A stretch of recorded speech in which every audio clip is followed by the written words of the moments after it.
ஓம் சாயிரா சாயிரா ஓம் சாயிரா சாயிரா ஓம் சாயிரா சாயிரா அன்பே சாயிரா பேரன்பே சாயிரா அகிலம் தளிக்க ஆத்மா விழிக்க அனுதினம் சாயிரா எங்கள் அன்பே சாயிரா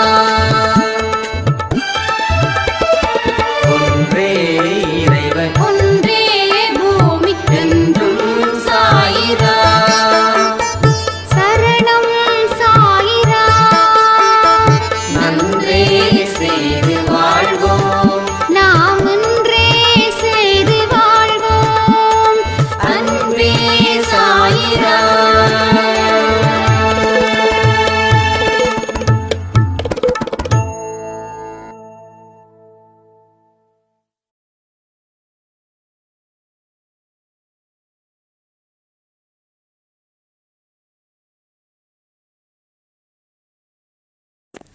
சாயிரா. என் உயிரின் உயிரானவர்களே, அனைவருக்கும் இந்த நாள் நல்ல நாளாக அமைய சாயப்பா கிட்ட பிரார்த்தனை பண்ணி இந்த பதிவை நான் ஆரம்பிக்கிறேன். உங்களுடைய நிம்மதி முக்கியம், உங்களுடைய அமைதி முக்கியம், உங்களுடைய வெற்றியும் முக்கியம், உங்களுடைய நம்பிக்கையும் முக்கியம், உங்களோட பொறுமையும் முக்கியம். ஏன் இதையெல்லாம் லிஸ்ட் பண்ணுறேன் அப்படின்னா, இது எல்லாம் இருந்தால் மட்டும் நம்ம வாழ்க்கையில் ஜெயிக்க முடியும். கடவுளுடைய பலத்தை தெரிஞ்சிருக்கும், உணர்ந்திருக்கும். அதை நாம செயல்படுத்தணும்ல. அந்த செயல்படுத்தினாதானே கடவுள் எந்த அளவுக்கு நம்முடன் இருந்து நமது பலத்தை உயர்த்துகிறார். நமக்கு தேவையான அத்தனையும் செய்து முடிக்கிறார். கடவுள் எவ்வளவு கருணையானவர், எவ்வளவு இரக்கமானவர் அப்படின்னு நிறைய விஷயங்கள் நாம் செயல்படும் போது மட்டும்தான் அது புரிய வரும். நாம் தொடர்ந்து புலம்பிக்கிட்டே இருக்கிறதால, செயல்படாத மனிதர்களாக வாழ்வதால கடவுளுடைய பலத்தையும் நம்ம பலத்தையும் உணரவே முடியல. நீங்க நல்லா யோசிச்சு பாருங்க, மனிதனுடைய பலத்தை விட கடவுளுடைய பலம் எவ்வளவு பெருசு, எவ்வளவு ஆச்சரியமும் எவ்வளவு அதிசயமும் மிக்கதா கடவுளுடைய பலம் இருக்குது தெரியுமா? கடவுளே என்னை காப்பாற்று அப்படின்னா ஓடோடி வந்து உதவி செய்பவர் தான் நமது சாயப்பா. நிமிடத்துக்கு நிமிடம் நாம அவரை தியானிக்கிறோம். உட்காந்தா சாயப்பான்னு சொல்லி உட்காடுறோம், எழுந்திருச்சா சாயப்பான்னு சொல்லி எழுந்திருக்கிறோம், சாப்பிடும்போது சாயப்பா சொல்கிறோம், வெளியில் போகும்போது சாயப்பா சொல்கிறோம், வீட்டுக்குள்ளே வரும்போது சாயப்பா சொல்கிறோம். எல்லாமே 50% தேர்ச்சி அடைஞ்சிட்டோம். இன்னும் 50% தேர்ச்சி அடைஞ்சாதான் அந்த 100 மதிப்பெண்ணை பெற முடியும். 100 மதிப்பெண்ணை பெறுவதற்கு தகுதியானவர்கள் யார் யாருன்னு நினைக்கிறீங்களோ அத்தனை பேரும் கமெண்ட் பண்ணுங்க. உண்மையான விஷயங்களை நாம் எப்போ உணர முடியும் அப்படின்னா, எந்த விஷயத்தை மனதில் வச்சு நாம் வாழுறோமோ அப்போதான் அதை உணரவே முடியும். உங்கள் கவலைகளால் உங்கள் மனசு திரும்பும். அப்போது கடவுள் என்ன நினைக்கிறாரு, ஒரு சின்ன கவலை வரும்போதே என்னுடைய இடத்துல இருந்து நீ வேறு இடத்துக்கு போகிற, இது சரியில்லைன்னு உங்களுக்கு இந்த நேரத்தில் இந்த பதிவின் மூலமா அவர் சொல்கிறார். கவலைகள் வரும்போது நமக்கு பயம் வருது. பயத்தினால எல்லாத்தையும் நம்ம எடுக்கிறோமா இல்லையா? அந்த பயமே தேவையில்லை. எது நடக்குதோ அது நன்றாகவே நடக்குது.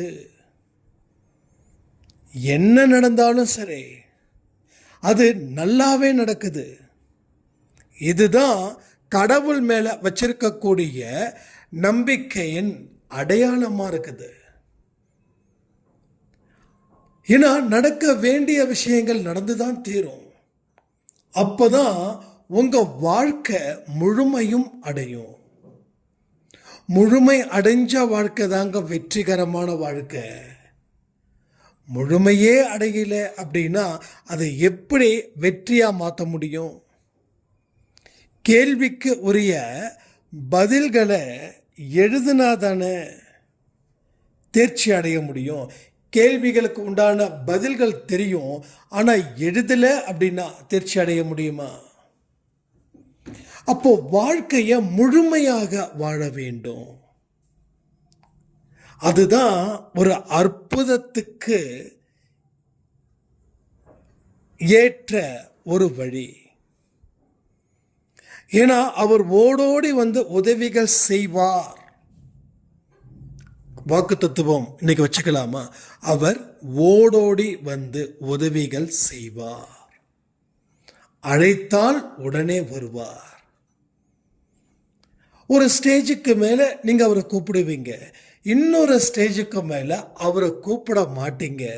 ஏன்னா அவர் உங்களுக்கு தேவையான அத்தனை உதவிகளையும் முன்னாடியே தெரிந்து வைத்துக்கொண்டு அவர் உங்களுக்கு உதவுவார். சாய்பாவுடைய ஆரம்ப கட்டத்தில் நம்ம இருக்கும்போது நமக்கு தேவையானதை அவரிடம் கேட்கிறோம், ரைட்டா? அவர் உதவி செய்கிறாரு. அங்க நம்ம வாழ்க்கை பலமாக்குது. பலமாக்கப்பட்ட வாழ்க்கை நகர நகர என்ன நடக்குது தெரியுங்களா? உங்களுக்கு உதவிகள் அப்படின்ற ஒரு வார்த்தையே அங்க மறக்குது. ஏன்னா உங்களுக்கு முன்னாடி போய் அவர் உங்களுக்கு தேவையானதை செய்து கொண்டே இருக்கிறார். என்னைக்குமே கடவுள் நம்ம கூட வேலை பார்க்க ரொம்ப ஆசைப்படுறார். நாம ஏதாவது ஒரு சவால்களை சந்திக்கிறோம், அதற்கு நாம தயாராகிறோம் அப்படின்னும் போது நம்ம கூடவே அவர் ஓடோடி வரார். சாயப்பாவுக்கு இந்த மாதிரி குழந்தைங்களை ரொம்ப பிடிக்கும். என் மீது நம்பிக்கை வைத்து கொண்டு வரும் சவால்களை பயம் இல்லாமல் எனது குழந்தைகள் சமாளிக்கிறார்கள். அது அவருக்கு ரொம்ப பிடிச்சு போகுதுங்க. நீங்க யோசிச்சு பாருங்க, இதற்கு முன்னாடி வாழ்ந்த வாழ்க்கை வேற, சாயப்பாவுக்கு முன் இருந்த வாழ்க்கை வேற, சாயப்பாவுக்கு பின் இருக்கக்கூடிய வாழ்க்கை வேற. அதாவது சாயப்பாவை மனதார ஏற்றுக்கொள்வதற்கு முன்னாடி இருந்த வாழ்க்கை வேறு, சாயப்பாவை அக்செப்ட் பண்ணதுக்கு அப்புறம் பின்னாடி நடக்கக்கூடிய வாழ்க்கை வேறு. இது மகத்துவமான வாழ்க்கை, இது மகிழ்ச்சிகரமான வாழ்க்கை. இங்க எல்லோரும் ஒரே மனதா இருக்கும் இந்த குடும்பத்தில். அப்போ உங்களுக்கு தேவையான அத்தனை விஷயங்களையும் அவர் அறிந்து கொண்டு தக்க நேரத்தில் உங்களுக்கு கொடுப்பார். உங்க குடும்பத்தில் இருக்கக்கூடிய கவலைகளை பற்றி நீங்க கவலைப்பட வேண்டாம். உங்க வேலைகளை மட்டும் கவனத்தை வைங்க. உங்க குடும்பம் இனி அவர் குடும்பம், இனி நீங்க அவர் குழந்தை, சகலமும் அவரே. நமக்குன்னு இருக்கக்கூடிய விஷயம் என்ன தெரியுமா? கடமையை மட்டும் செய், அதுல நீ குறை வைக்காத.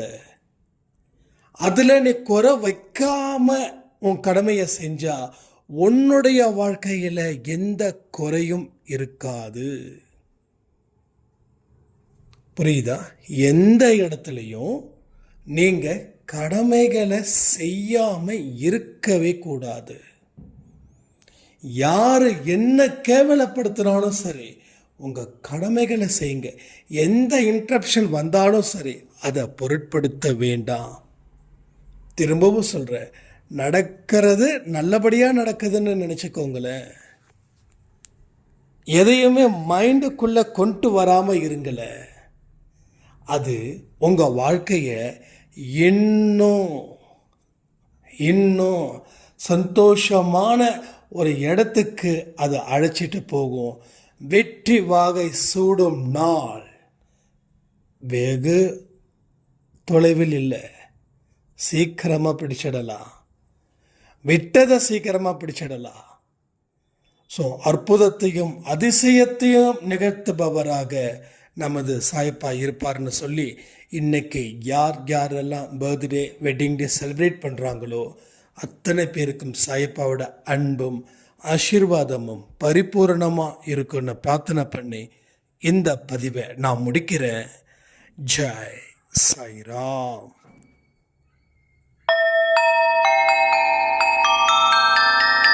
ஓம் சாயிரா சாயிரா ஓம் சாயிரா சாயிரா